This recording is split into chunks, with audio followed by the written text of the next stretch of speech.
आज आरव के लिए एक नया मजेदार दिन शुरू होने वाला था।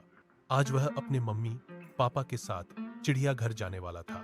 वह बार बार घड़ी में समय देख रहा था। उसके दिल में इतनी खुशी थी कि उसे सोने का मन ही नहीं कर रहा था। आंखें बंद करता तो दिल और तेज धड़कने लगता, फिर उठकर एक बार फिर घड़ी देख लेता। सुबह की सुनहरी किरणों ने आरव की नींद खोल दी। माँ के बुलाने से पहले ही आज आरव खुद उठ गया और दौड़कर माँ के पास पहुंच गया। माँ ने उसे प्यार से तैयार किया। आज चिड़ियाघर जाना है। इसी खुशी में आरव बहुत खुश है। पापा मुस्कुराते हुए उसे देख रहे थे। वे भी तैयार हो चुके थे। उन्होंने कैमरा भी साथ ले लिया था। आज ढेर सारी तस्वीरें जो खींचनी थी। आज कोई स्कूल नहीं, कोई होमवर्क नहीं। आज सिर्फ मस्ती और नई चीजें देखने का दिन था। गाड़ी के दरवाजे खुलते ही आरव सबसे पहले अंदर दाखिल हुआ।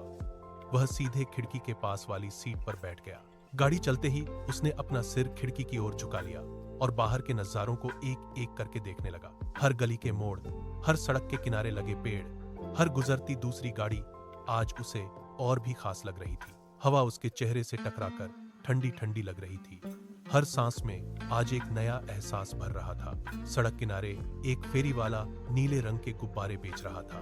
वे गुब्बारे हवा में लहराते हुए मानो आसमान तक पहुंचने की कोशिश कर रहे हों। आरव की नजरें उन गुब्बारों पर थम गई। उसका उत्साह और भी बढ़ने लगा। गाड़ी आगे बढ़ती रही और समय चुपचाप आगे बढ़ता गया। आखिरकार चिड़ियाघर के लाल गेट के सामने गाड़ी रुकी। गेट पर पहुंचते ही आरव की आंखें अचानक चमक उठी। चारों तरफ लोग ही लोग थे। कोई इधर जा रहा था, कोई उधर। बच्चों की हंसी और शोर मिलकर एक अलग ही माहौल बना रहे थे। गेट के उस पार हरियाली फैली हुई थी और वहां जैसे एक नई दुनिया आरव का इंतजार कर रही थी। टिकट मिलते ही आरव ने पापा का हाथ छोड़ दिया। वह उत्साह में थोड़ा आगे आगे चलने लगा। उसके कदम अपने आप तेज हो रहे थे और सबसे पहले वह बड़े बड़े हाथियों के बाड़े के पास पहुंच गया। वे धीरे धीरे घास खा रहे थे। कोई हाथी सूंड उठाकर हवा में हिला रहा था, जैसे वह आरव को नमस्ते कर रहा हो। आरव खुश होकर ताली बजाने लगा, जोर से चिल्लाया, हाथी दादा, यहां देखो। पापा ने उस पल को कैमरे में कैद कर लिया। आगे बढ़ते हुए वे शेर के बाड़े तक पहुंचे। एक बड़ी सी चट्टान पर शेर आराम से बैठा था। फिर वह उठकर धीरे धीरे इधर उधर टहलने लगा। शेर की दहाड़ गूंज उठी।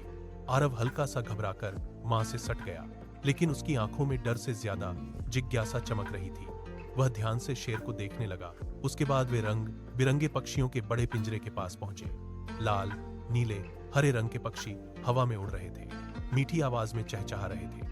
आरव ने एक तोते को देखा जो अपने पंजों से दाना चुन रहा था। उसने पापा से पूछा, क्या हम इसे घर ले जा सकते हैं? पापा हंसकर बोले, यही इसका घर है बेटा। फिर आगे उछलते कूदते बंदरों का क्षेत्र आया। एक बंदर दीवार पर कूदकर दूसरी तरफ चला गया। दूसरा अपने बच्चे को गोद में लेकर बैठा था। एक शरारती बंदर ने अचानक एक खड़े बच्चे की आइसक्रीम छीन ली। सब लोग देखकर जोर से हंसने लगे। आरव भी खुलकर हंसा। आगे चलकर उन्होंने पानी में खेलते मगरमच्छ को भी देखा, जो पानी में सिर बाहर निकाले आराम से तैर रहा था। हर एक चीज आरव के लिए नई थी। हर एक पल नया रोमांच लिए हुए थी। माँ ने वहां चटाई बिछाई, टिफिन बॉक्स खोले। माँ ने आरव की पसंद का आलू पराठा और कटा हुआ सेब निकाला। सब एक साथ बैठकर खाना खाने लगे। घने पेड़ों की छाया धूप को थामे हुए थी। नीचे हल्की सी ठंडक फैली हुई थी। हवा जब पत्तों से गुजरती तो एक नरम सी सरसराहट सुनाई देती थी। आज आरव अपने हाथों से खुद ही खाना खा रहा था।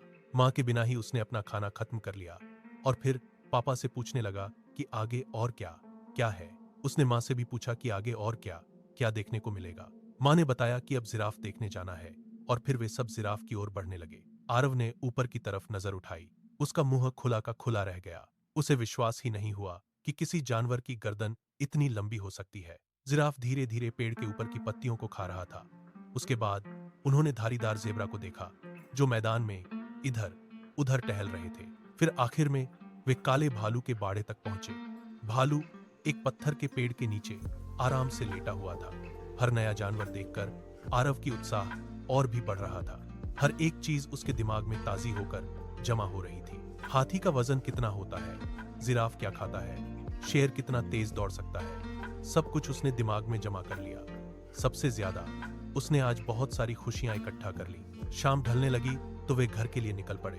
गाड़ी में बैठते ही आरव को पूरे दिन की भागदौड़ की थकावट महसूस होने लगी। उसने धीरे धीरे सर को माँ के कंधे पर रख दिया। आंखें अपने आप बंद होने लगी। उसके हाथ में अभी भी पापा ने बाहर से खरीदा हाथी का खिलौना कसकर बांधा हुआ था। उसके चेहरे पर एक हल्की सी मुस्कान फैली हुई थी, जैसे वह अपने सपनों में भी चिड़ियाघर घूम रहा हो, नई चीजें देख रहा है। आज का दिन सिर्फ एक सैर नहीं रह गया है, इस माँ ये आरव की यादों में बसने वाला एक खूबसूरत किस्सा बन गया है, जो वह जीवन भर याद रखेगा।